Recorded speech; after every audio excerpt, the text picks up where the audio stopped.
Gravity यानी गुरुत्वाकर्षण बल। आज इस वाले चैप्टर में हम पढ़ेंगे गुरुत्वाकर्षण बल के बारे में कि गुरुत्वाकर्षण बल होता क्या है और कहाँ पर अप्लाई होता है इसके बारे में।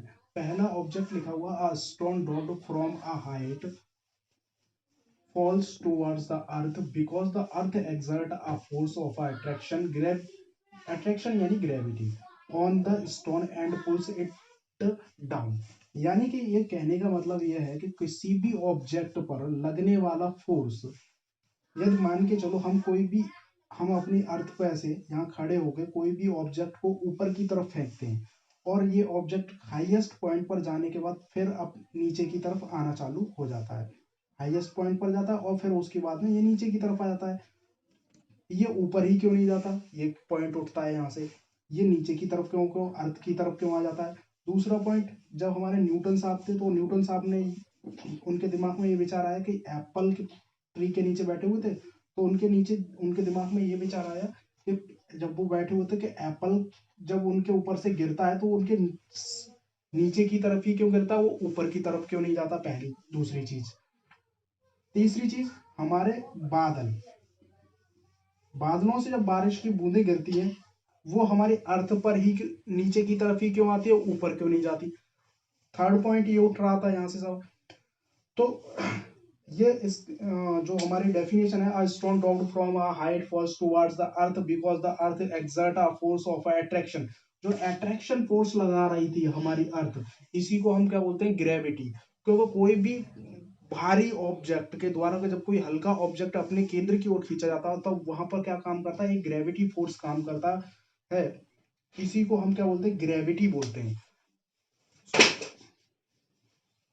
All the objects towards the centre, यानी कि कोई भी चीज जब अर्थ के द्वारा अपने उसके सेंटर की तरफ खींची जाती है, तब the force which the earth pulls the objects towards it is called the gravitational force of the earth. इसको बोलते हैं कि पृथ्वी के द्वारा लगाया हुआ गुरुत्वाकर्षण बल।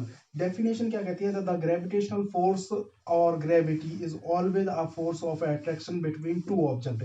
किन्हीं दो ऑब्जेक्टों के बीच में लगने वाला बल ही हमारा क्या कहलाता है? गुरुत्वाकर्षण बल कहलाता है। ये यहां तक वो है हमारा यूनिवर्सल लॉ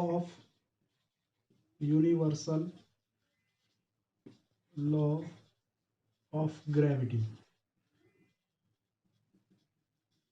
यानी अंतरिक्ष का गुरुत्वाकर्षण नियम, यूनिवर्सल लॉ ऑफ ग्रेविटी। ये क्या कहता है कि every body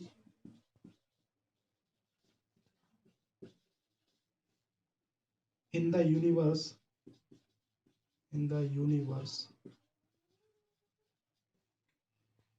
attracts every other body with a force is directly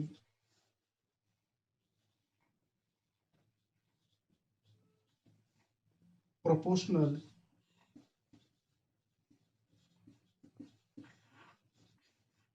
to the product of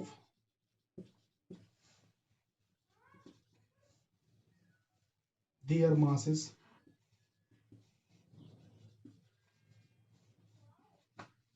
and inversely proportional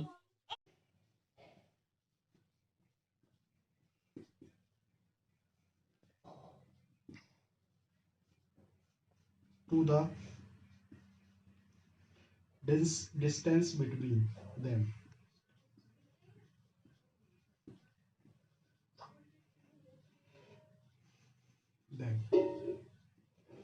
यानी कि यूनिवर्सल लॉ ऑफ ग्रेविटी कहता है every body in the universe attract every other body. Universe में कोई भी पिंड किसी दूसरे पिंड को अपने केंद्र की ओर आकर्षित करता है with a force is directly proportional. जो उनके बीच में लगने वाला फोर्स होता है वो directly proportional to the product of their mass. उन दोनों के बीचों के लगने वाले उनके दोनों के बीच में लगने वाले द्रव्यमान के गुणनफल के, यानी मास के गुणनफल के, and inversely proportional to the distance inversely proportional किसका हुआ, inversely proportional to the distance के मल्टीपल के बराबर होता है। अभी मैं इसको दिखाऊं आगे।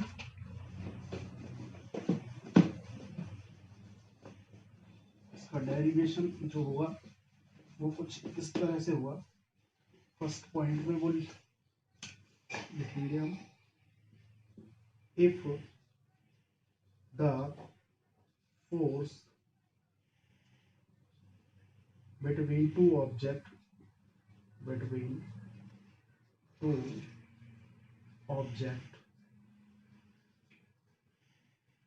is directly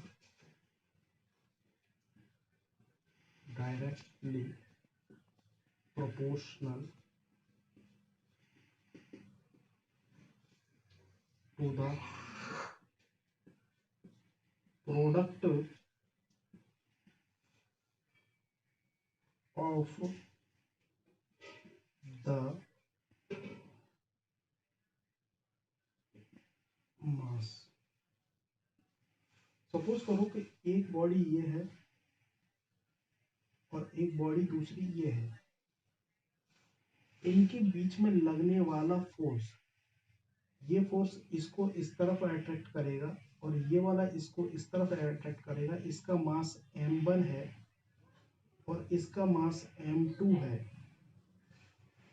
इसका मास m1 है, इसका मास m2 है। तो इसके बीच में लगने वाला फोर्स जो होगा वो F इज डायरेक्टली प्रोपोर्शनल होगा m1 इंटू m2 पे, यानी product of m1 into m2 पे। Equation number first. दूसरा कंडीशन कह रहा है कि इनके बीच में लगने वाला डिस्टेंस, इसके सेंटर से इसके सेंटर तक लगने वाला डिस्टेंस, ये मान के चलो ये r है, वो होगा F is directly proportional to the 1/r square के। इसके F is directly proportional to 1/r square के। यदि मैं इन दोनों इक्वेशंस को क्या करूं, आपस में कंबाइंड कर लेता हूं, फ्रॉम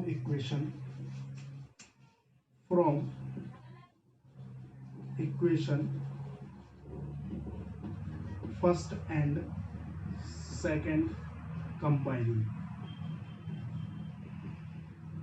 यानी एक और दो इक्वेशन को आपस में मिला दूं तो F इज इक्वल टू होने वाला है F m1 m2 upon r square के। यदि मैं इस कांस्टेंट के साइन हटाऊंगा तो F कांस्टेंट के साइन हटाएंगे तो एक मुझे कांस्टेंट लेना पड़ेगा जिसको बनेगा G m1 m2 upon r square के होगा। यदि हम किसकी बात कर रहे थे, ग्रेविटेशनल कांस्टेंट की बात कर रहे थे, तो ग्रेविटेशनल कांस्टेंट क्या हुआ, यहाँ से G की वैल्यू निकालेंगे तो वो G इज इक्वल टू निकल के आएगा हमारा F r square upon m1 into m2 के। ये किन्हीं भी दो ऑब्जेक्ट के बीच में लगने वाले फोर्स के बराबर होता है। G is equal to F r square upon m1 into m2 के।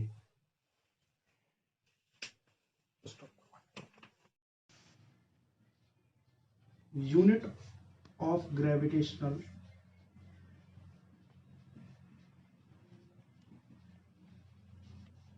कांस्टेंट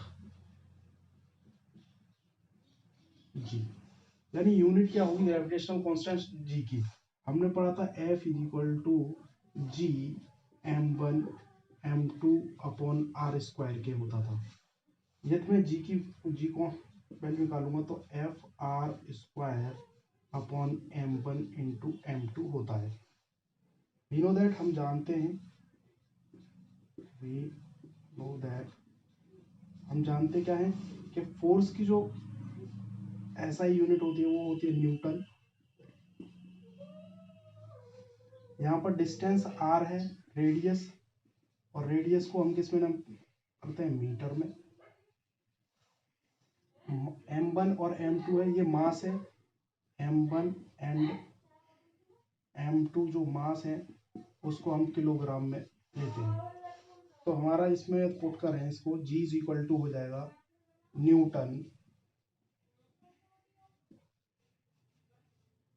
रेडियस को मीटर स्क्वायर